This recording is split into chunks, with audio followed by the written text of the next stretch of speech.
بسم اللہ الرحمن الرحیم۔ آج ایک نئی ویڈیو کے ساتھ حاضر ہوا۔ آج میں اپنی ویڈیو کے اندر بیان کروں گا کہانی ہم سب کی۔ آج کی ویڈیو بہت دلچسپ ویڈیو ہے۔ آپ نے اس ویڈیو کو سکپ نہیں کرنا، آخر تک ضرور دیکھنا ہے۔ ویڈیو کو لائک کرنا ہے، اچھے اچھے کومنٹ کرنے ہیں، ویڈیو کو شیئر کرنا ہے۔ اس طرح کی ویڈیو اگر آپ دیکھنا چاہتے ہیں تو ہمارے چینل کو ضرور سبسکرائب کریں، بیل آئیکن کے بٹن کو بھی دبا دیں تاکہ ہر آنے والی ویڈیو آپ تک فٹافٹ پہنچتی رہے۔ کہانی ہم سب کی۔ میں نے خواہش کی کہ میں شادی کروں، اور میں نے شادی کر بھی لی۔ اولاد کی نعمت سے محرومی کے باعث زندگی میں وحشت سی تھی۔ پھر میں نے خواہش کی کہ میرے آنگن میں بھی پھول کھلے، میرے گھر میں بھی بچوں کی ننھی آوازیں سنائی دیں۔ اللہ نے کرم کیا، مجھے رب تعالیٰ نے اولاد کی نعمت سے بھی نوازا۔ اب گھر کی دیواریں تنگی داماں کی شکایت کرنے لگیں۔ پھر میں نے خواہش کی میرا اپنا گھر ہو، اس کے ساتھ میں ایک باغیچہ ہو۔ کچھ عرصہ بعد میرے پاس گھر بھی تھا اور باغیچہ بھی، مگر اولاد بڑی ہو چکی تھی۔ پھر میں نے خواہش کی بچوں کی شادیاں کروں۔ میں اس فریضے سے بھی سبکدوش ہوا، مگر اب مشقت بھرے کام اور جاب سے تھک گیا تھا۔ پھر میں نے خواہش کی ریٹائرمنٹ لے کر باقی زندگی آرام کروں۔ میں نے ریٹائرمنٹ لی، بچے شادیاں کر کے اپنے گھر بسا چکے تھے۔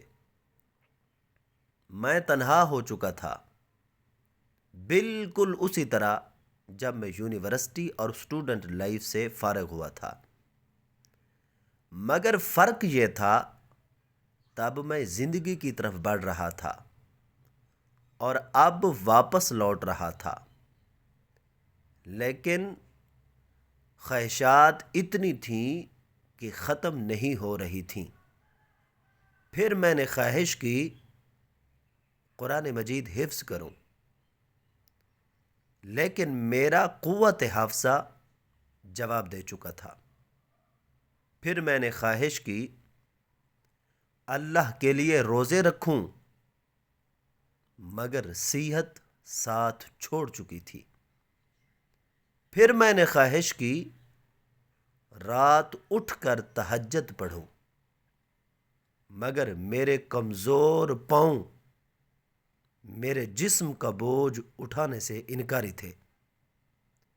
سچ فرمایا تھا اللہ کے پیارے محبوب رسول اللہ صلی اللہ علیہ وسلم نے کہ 5 چیزوں کو 5 چیزوں کے آنے سے پہلے غنیمت سمجھو۔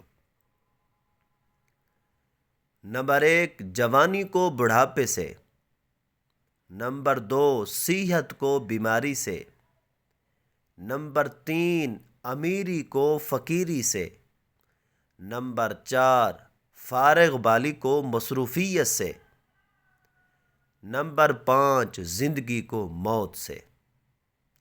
اللہ اپنے ذکر، شکر اور عبادت کی حسن بجا آوری میں ہماری مدد فرما، آمین۔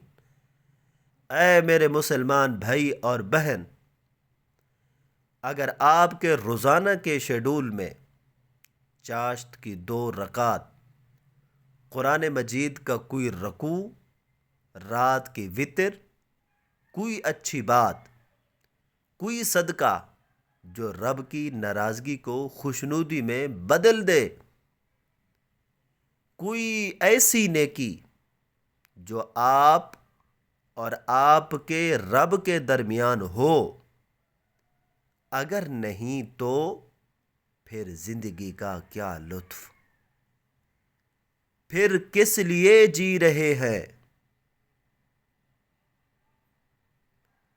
آؤ روز حسرت کے آنے سے پہلے، بڑھاپے کا جوانی کو کھانے سے پہلے، بیماری کا صحت کو چاٹ جانے سے قبل عمل کرے اور خود کو بدلے۔ ایک خاص چیز کو حاصل کرنے کے لیے ہم ڈھیروں دعائیں کرتے، اسباب تیار کرتے، ہاتھ پاؤں مارتے، لیکن پھر بھی وہ چیز مل ہی نہیں رہی ہوتی۔ میں ہمیشہ سوچتا تھا کہ آخر ایسا کیوں؟ سب کچھ تو کرنے کی کوشش کر رہا ہوں، میں پھر کیوں یہ چیزیں مجھے نہیں دی جا رہی؟ مجھے حضرت یوسف علیہ السلام کے واقعہ نے سمجھایا کہ جب انہوں نے اپنے ساتھی قیدی جو کہ آزاد ہونے والا تھا اسے کہا کہ یہاں سے نکل کر میرا ذکر اپنے آقا سے کرنا، اس کے بعد وہ مزید چند سال قید میں ہی رہے۔ پتہ ہے کیوں قید میں رہے؟ کیونکہ انجانے میں حضرت یوسف علیہ السلام اسباب پر بھروسہ کرنے لگے۔ ان کا مقصد تو بس ذریعہ بنانا تھا، مگر وہ ذریعہ پر بھروسہ کر بیٹھے۔ ہم بھی یہی کرتے، ہم اسباب پر بھروسہ کرتے ہیں، خود کو اللہ کے حوالے کر دیں، پورے کا پورا۔ اللہ پاک سے کہہ دیں یہ میرے مسائل ہیں، میں دعا بھی کر رہا ہوں اور کوشش بھی، لیکن یہ آپ کی کن کے محتاج ہیں اور انہیں آپ ہی نے حل کرنا ہے، میں اس کی طاقت نہیں رکھتا۔ یقین کریں کہ پھر آپ کے معاملات اللہ تعالیٰ ایسے ہینڈل کریں گے کہ آپ حیران رہ جائیں گے انشاءاللہ العزیز۔ ویڈیو اچھی لگی لائک ضرور کریں، چینل کو سبسکرائب ضرور کریں۔ شکریہ۔